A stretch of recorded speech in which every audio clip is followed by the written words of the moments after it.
Greatness, prominence, assertiveness, ambition, and the applause of men are all things that this world loves and this world promotes.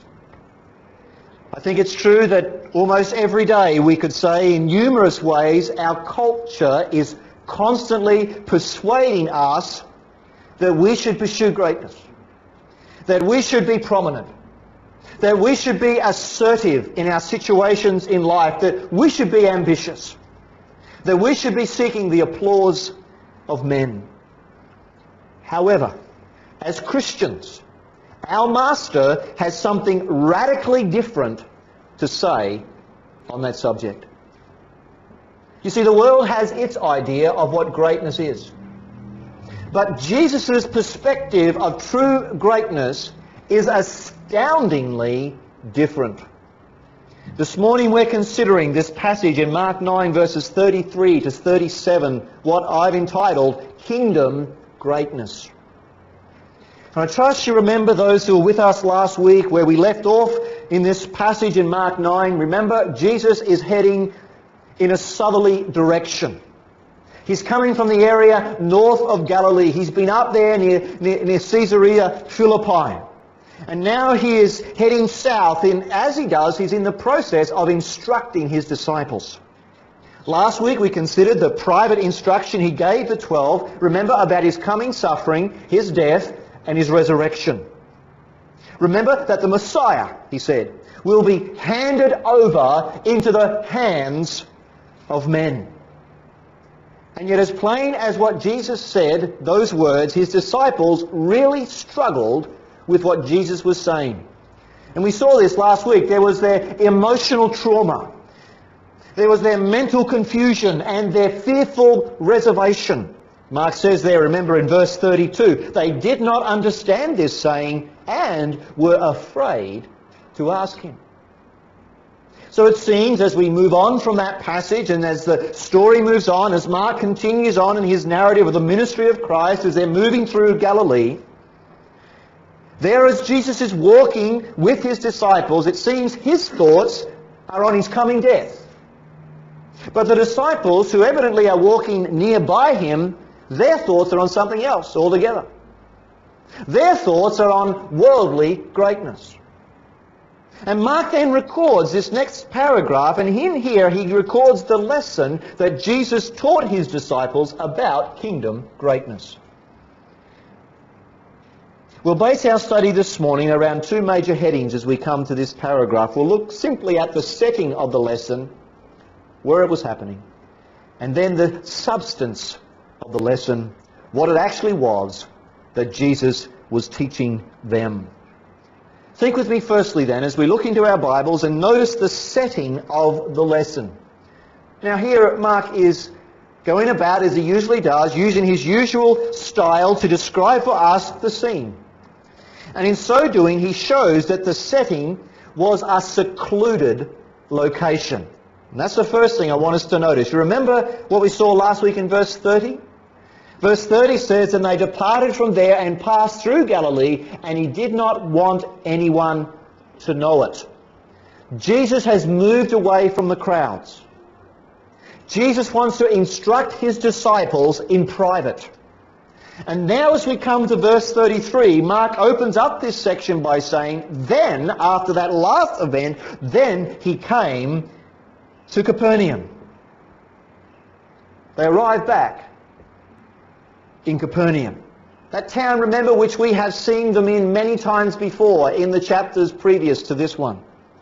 Capernaum, remember, was like the base of operations in the northern Galilean ministry.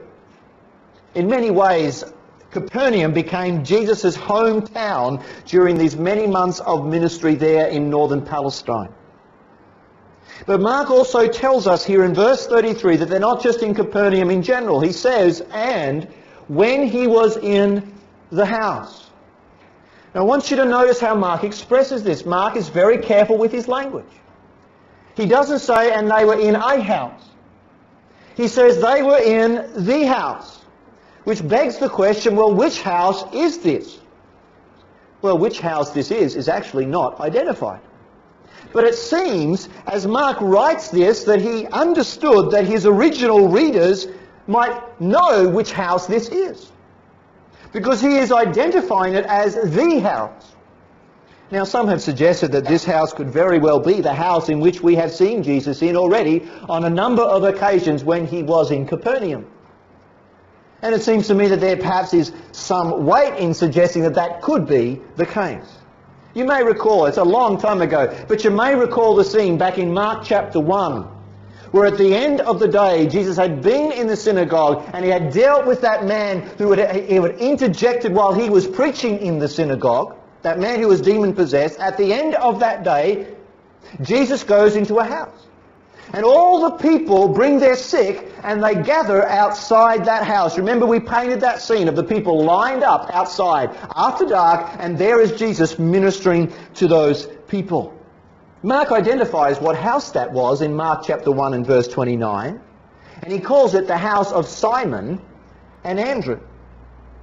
And it was in that very house that Jesus healed Peter's mother-in-law, also in Mark chapter 1. Now, it is very possible when we turn over to Mark chapter 2 that the house where those four men opened up the roof, remember, and laid down and lowered down their paralytic friend, that house where Jesus was preaching in the crowded house and people were jammed even at the door, that which we see there, that wonderful story in Mark 2, that very house could be this same house again. There in Capernaum, at the place where people would know they would find Jesus, where they had already flocked to bring their sick, and now they flock back to hear Jesus preach. So maybe, just maybe, many months after Peter, if it is his house, has done the repair work on the hole up in the roof that is caused by those four men, and when now they left Caesarea Philippi up there in the north, and they're heading further south, and they arrive back in Capernaum, it seems very possible that very naturally they would go back to this same house. This house in which Jesus most often stayed in. Well, be that as it may, we certainly cannot be dogmatic as to which house this is. But the main point being, when it comes to the setting in which Jesus was about to teach this vital lesson about kingdom greatness, this was a secluded location. They were away from the crowds in this house. Now, on this particular day, there were no crowds squashed into that house as there had been on a previous occasion. They are in the privacy of this house. So not only do we see, as we think about the setting of the lesson, a secluded location, we follow the story through as Mark reveals it to us, and we see, secondly, a searching question. You see, Jesus raises a penetrating question for his disciples in verse 33. And here's the question. What was it you were disputing among yourselves on the road?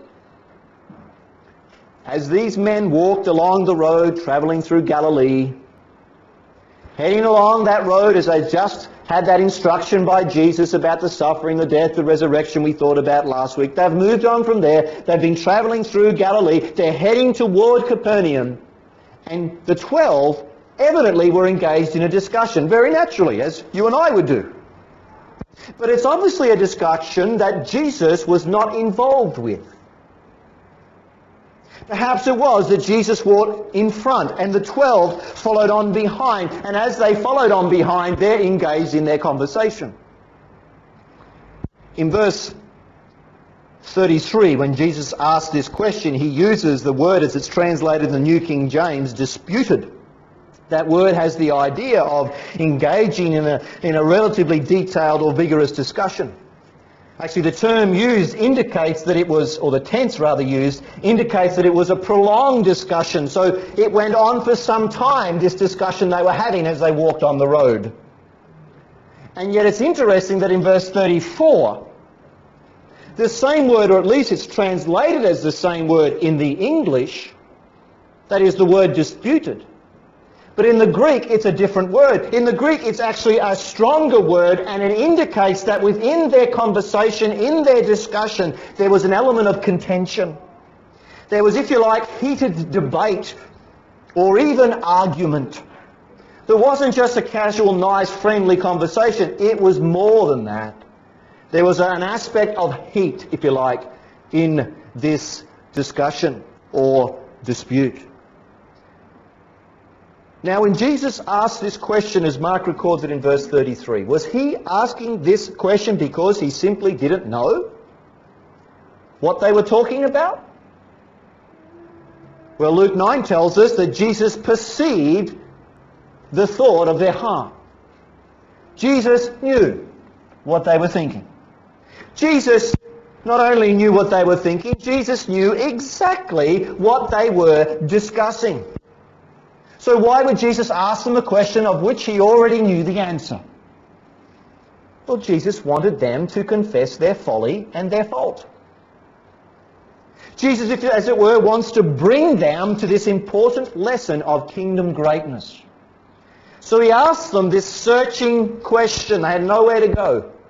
He asked them this question, as it were, to draw them out and to bring them to see their wrong thinking, their wrong aspirations. It was part of the process of what Jesus was using to teach them this lesson. And Mark then shows us, as he moves on in verse 34, a shameful silence. He asks the question, then he says, but they kept silent. For here's the reason they kept silent. On the road they had disputed among themselves who would be the greatest. Now suddenly, as they get into the house and this question is raised, suddenly the disciples become strangely silent. Out on the road they had plenty to say. But now it's like a thick cloud of embarrassment has fallen upon them. Their faces perhaps begin to glow bright red.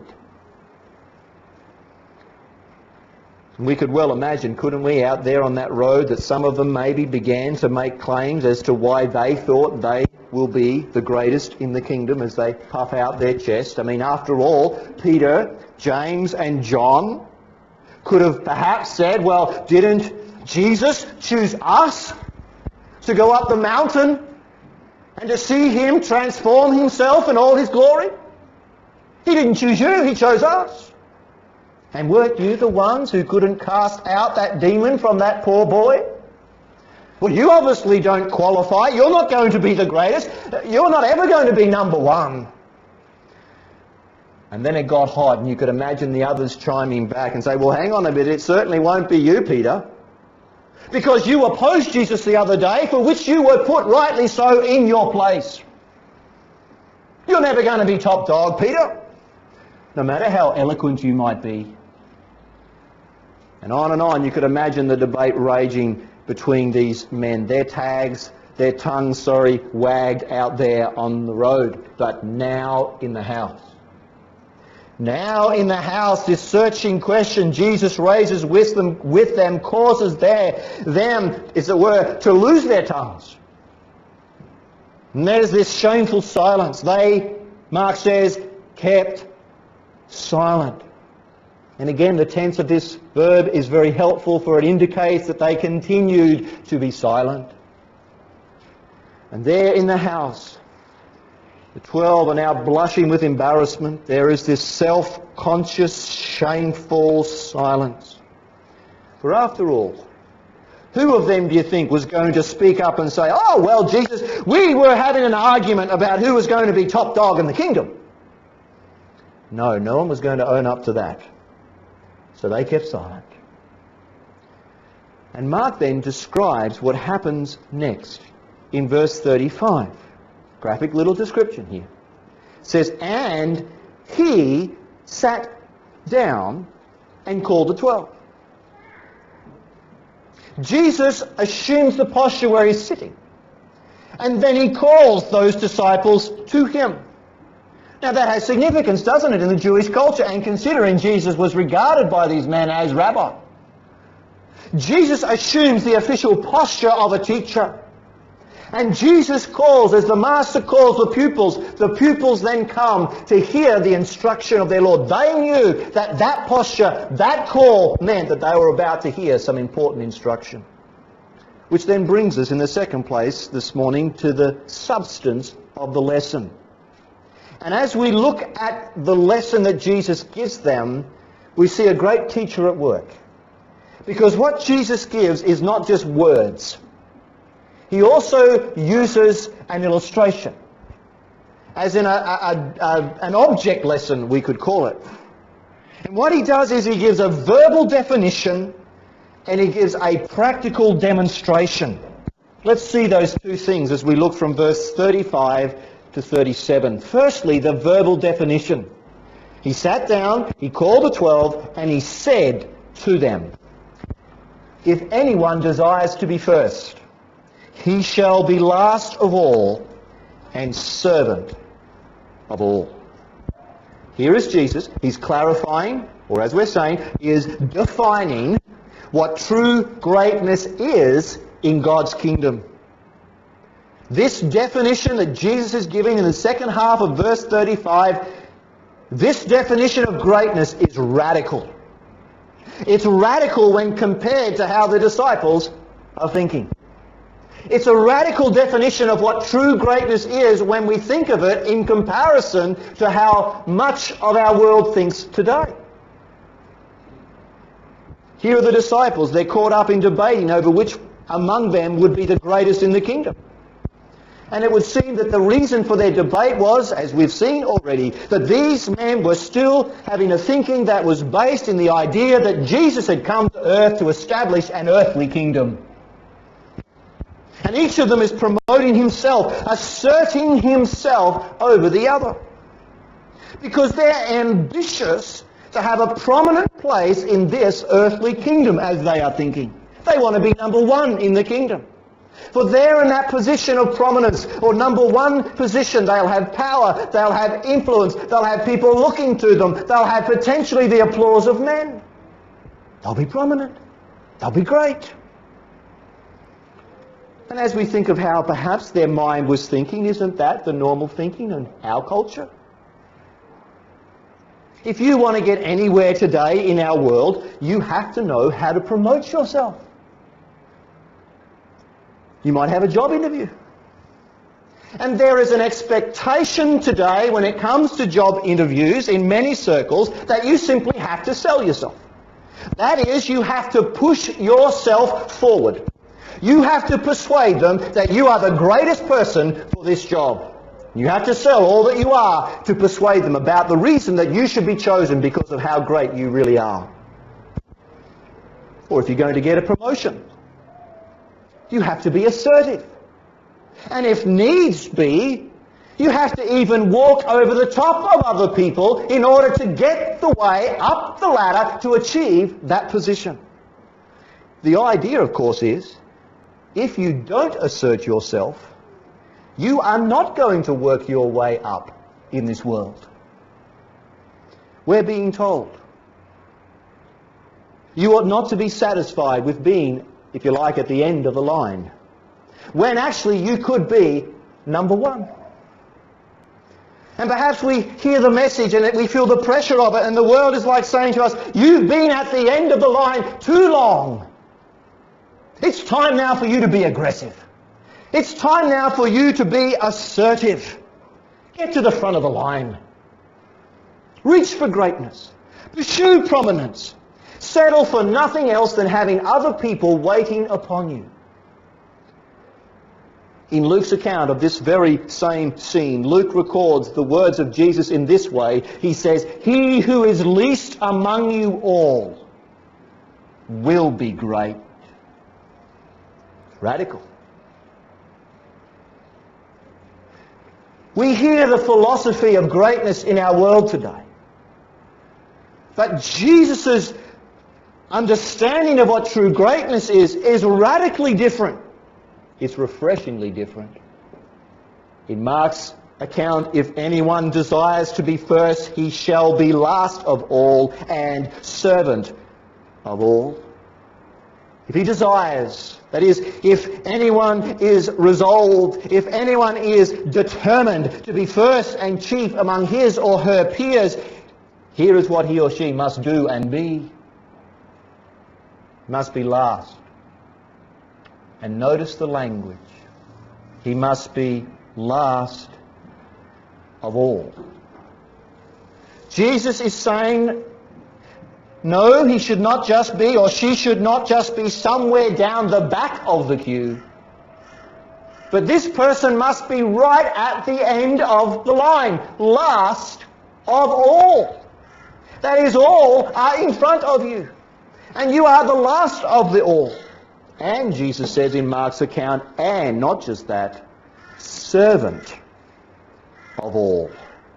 That word used there in the Greek, translated servant, in the English, the word is the word that's used to describe a table waiter.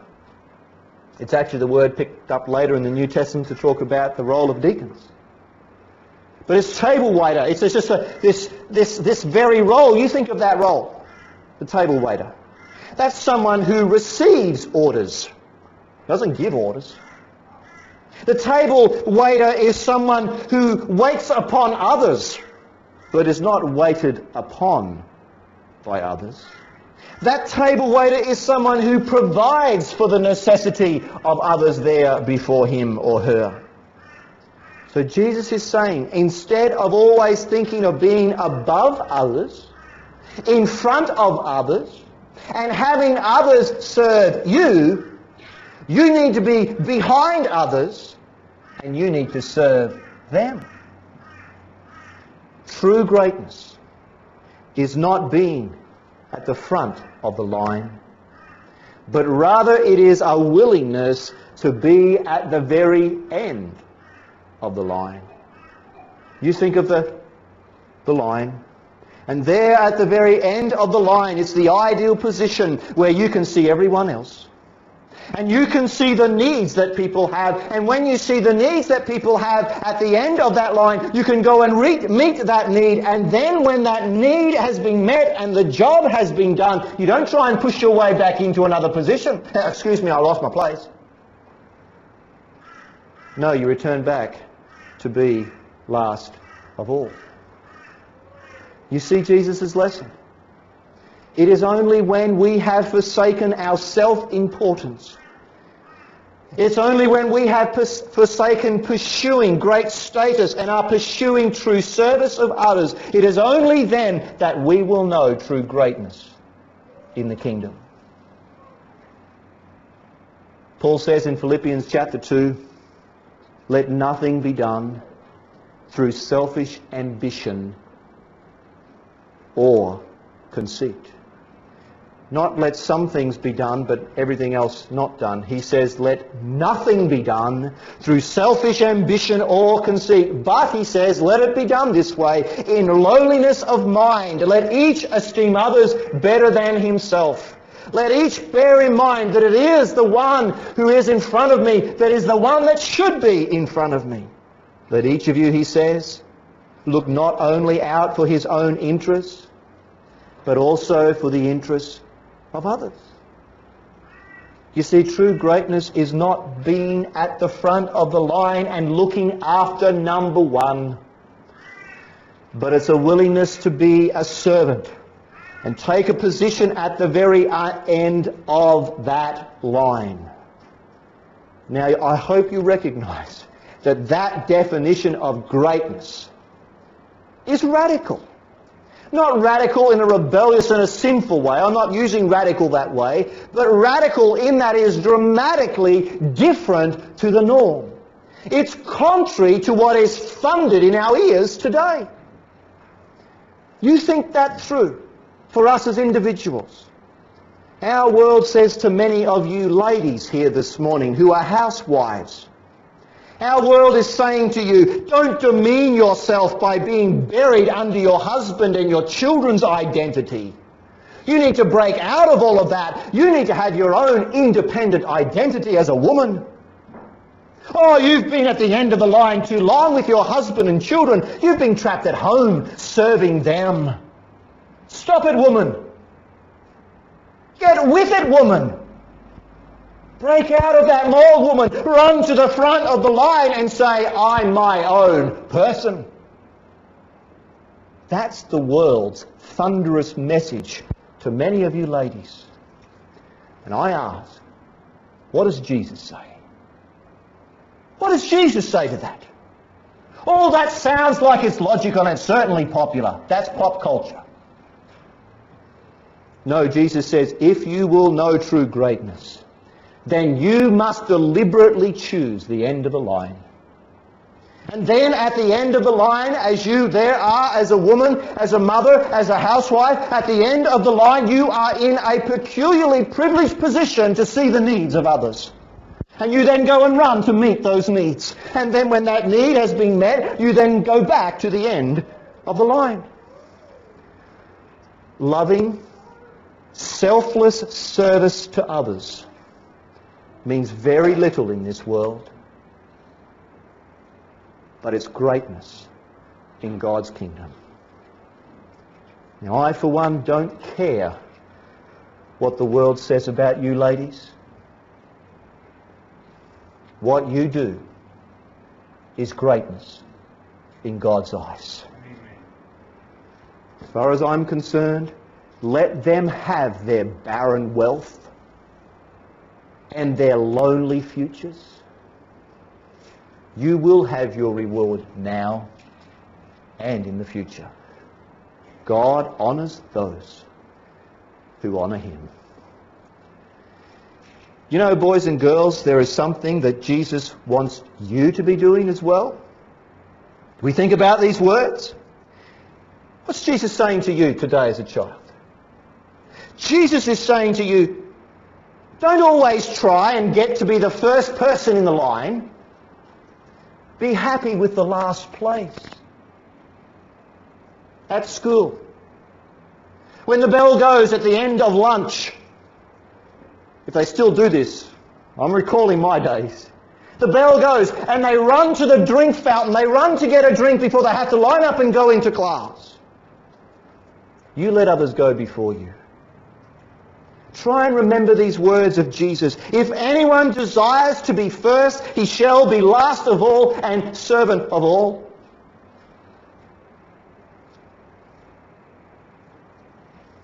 When we have our lunches together, children, you have an ideal setting to practice this.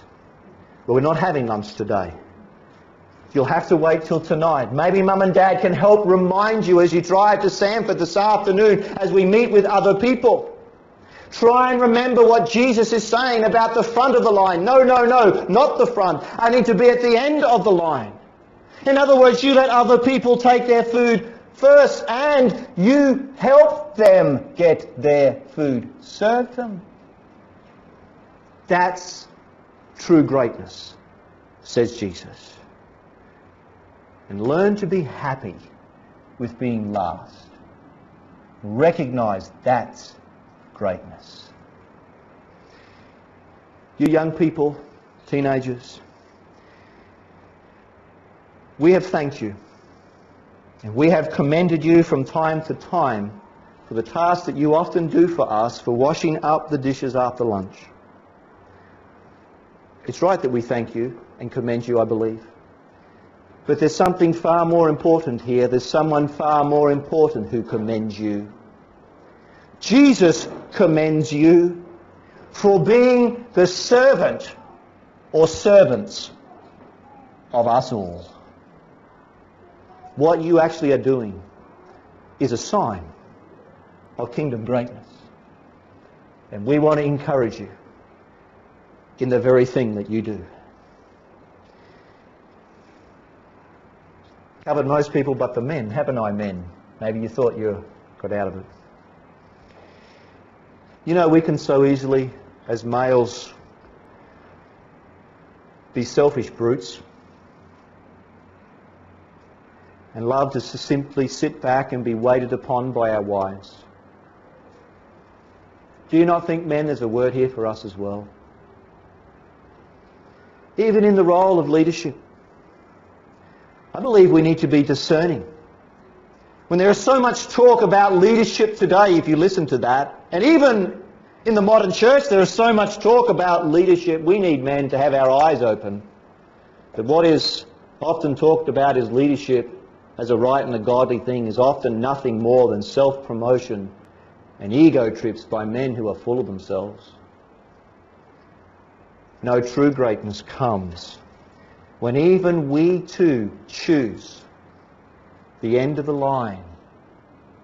Some have called this servant leadership. To the world, those things are contradictory. But it is the very essence of what Jesus is outlining. Us as men being willing to take up the towel and to get down at the feet and to wash those smelly, dirty feet. Us as men being willing to take on the humble role of a table waiter and not thinking somehow we are above that. We know what the problem is at the end of the day, don't we, when we think that way? It's pride. It's our rotten, stinking pride. Again, Luke's record of Jesus' words is, he who is least among you will be great. Well, beyond the verbal definition, Jesus goes on to give a practical demonstration. You'll notice this comes out in verse 36. Then, after he has said those things, then he took a little child and set him in the midst of them. And when he had taken him, that is the little child, the little boy, in his arms, he said to them. You see, what's happening here in verse 36 is connected to what Jesus has just said and is about to say. It's nestled between these two sayings. Let's try and picture the scene. Remember where they are. They're in this house in Capernaum. Possibly Peter's house. Possibly Andrew's house. And evidently, as we see this, verse 36, there is a young child in this house. There is a young boy. Perhaps it's one of the apostles' children. It could very well be Peter's son. That's speculation, but it could be. You know, when we put the gospel accounts together, this story is found in Matthew, Mark and Luke. It seems that what has happened is that Jesus calls this young child to come to him. And he takes this little child and he places him beside himself, and all the disciples, remember, have gathered around him. He's called them already to talk to them, to teach them. So he brings a child to him, or the child comes to him, or is brought to him, doesn't exactly tell us. And then he lifts up this child. He holds this child in his arms, according to the end of verse 36. He receives this child to himself. He embraces him. It's interesting, the word used here, taken in his arms, has the idea of curved or bent arms. It's the same word that's used of Simeon when he held the baby Jesus in the start of the Gospel of Luke. It's the same word. I'm not saying the child's the same age, but it's the same word to get the idea of the posture of Jesus, and perhaps to some degree that this is not a very big child. It's a young boy, according to the pronoun used. Perhaps it's a young toddler, certainly able to be held in Jesus' arms.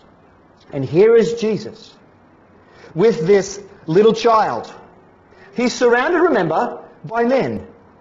Remember these men. Their minds and their hearts have been full of promoting themselves.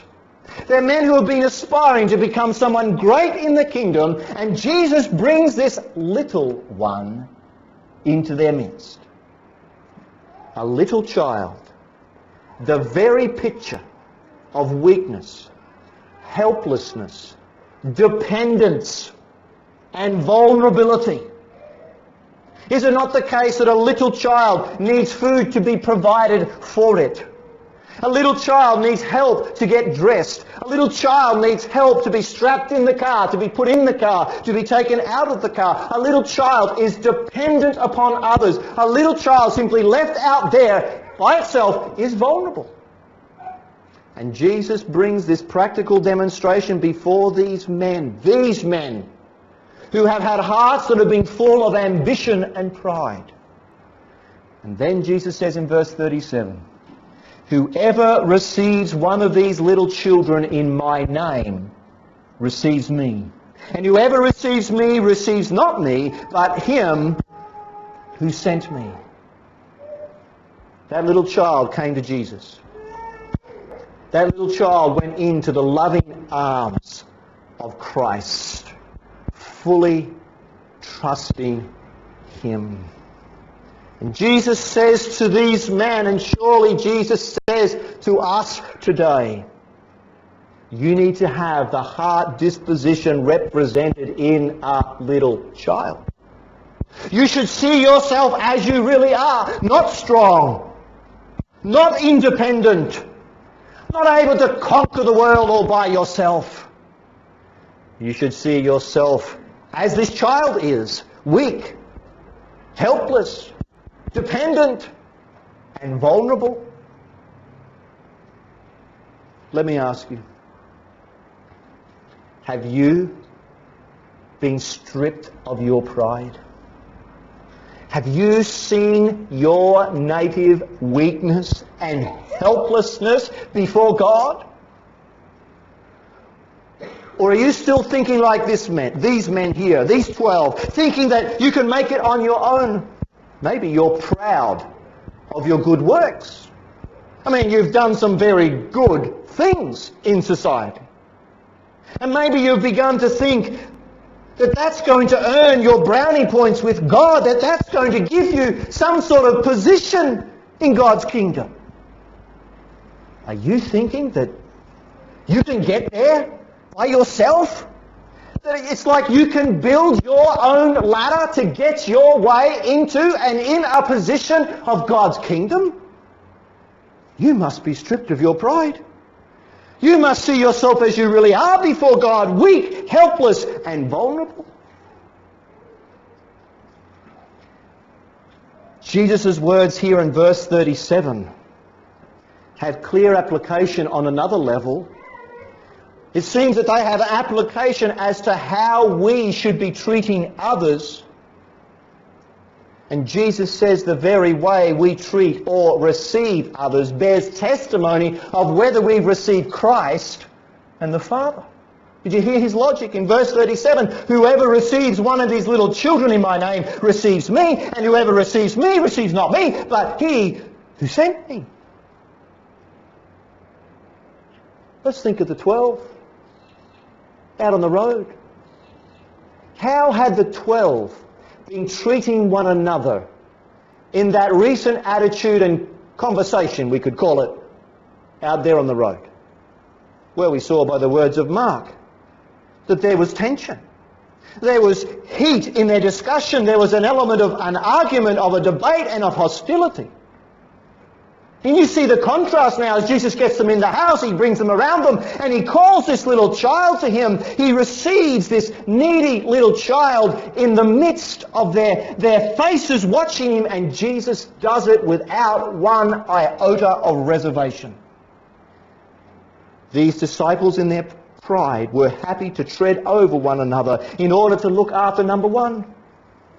They wanted to be in a situation where the others were their servants rather than getting down to humbly wait upon others.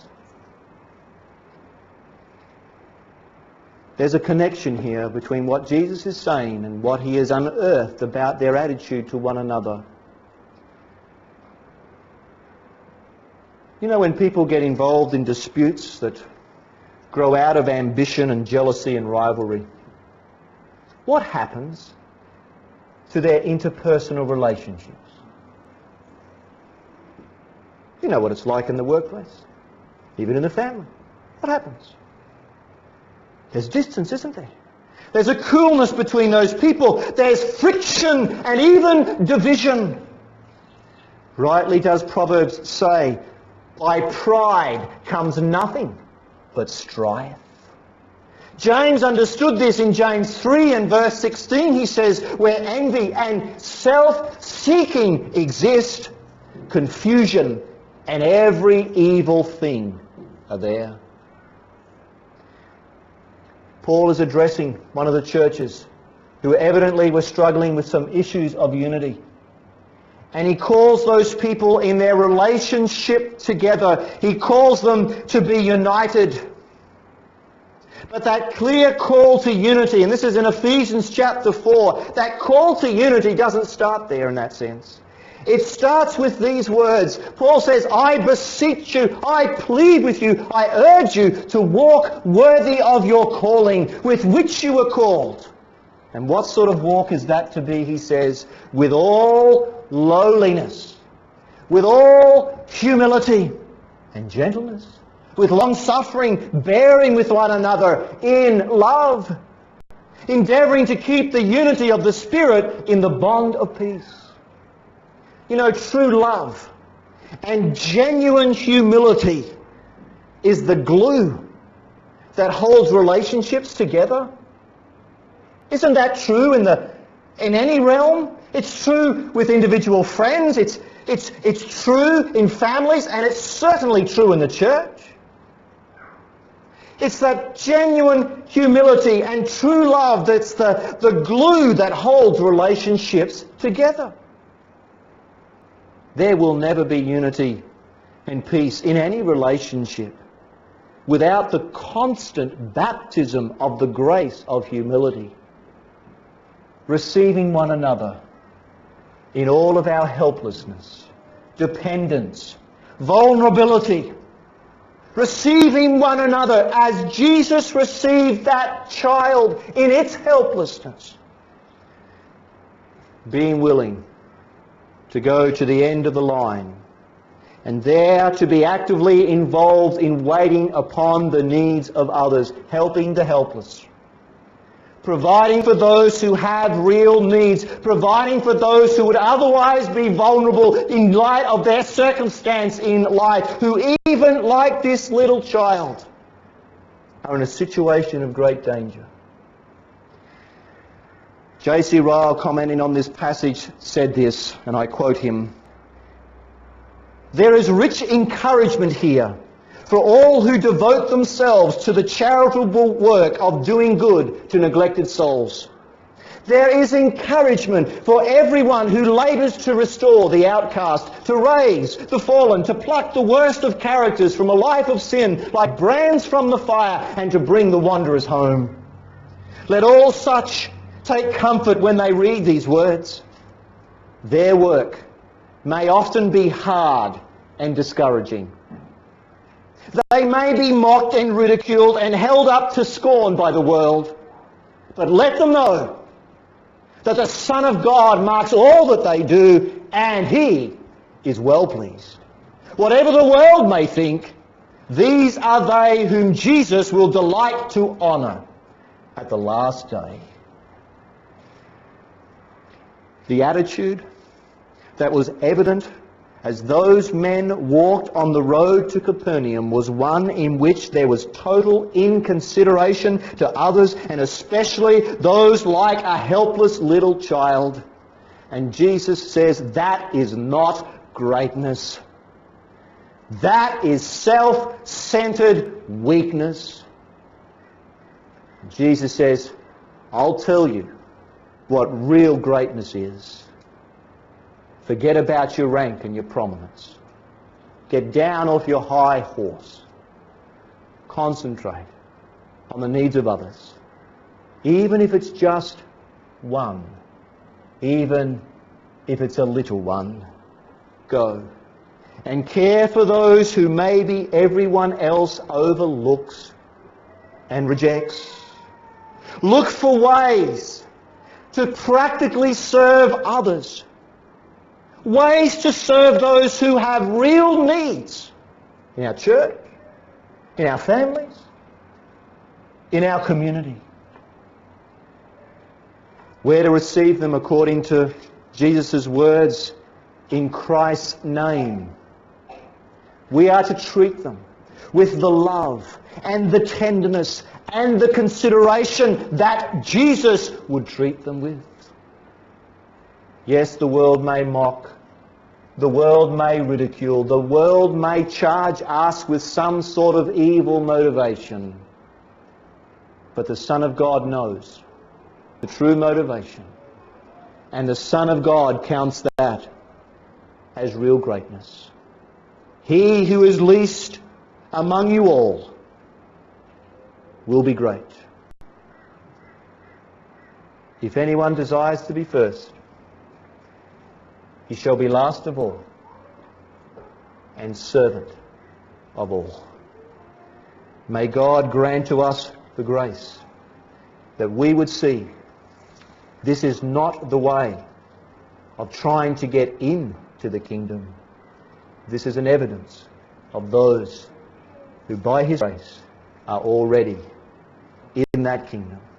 And we who are already in that kingdom need an ongoing baptism of that grace of humility, that love in our hearts for our God and for the needs of others, out of love for them, that we would go, be willing to take the end of the line and meet whatever the needs be of those around us. May God help us to be these people in these days.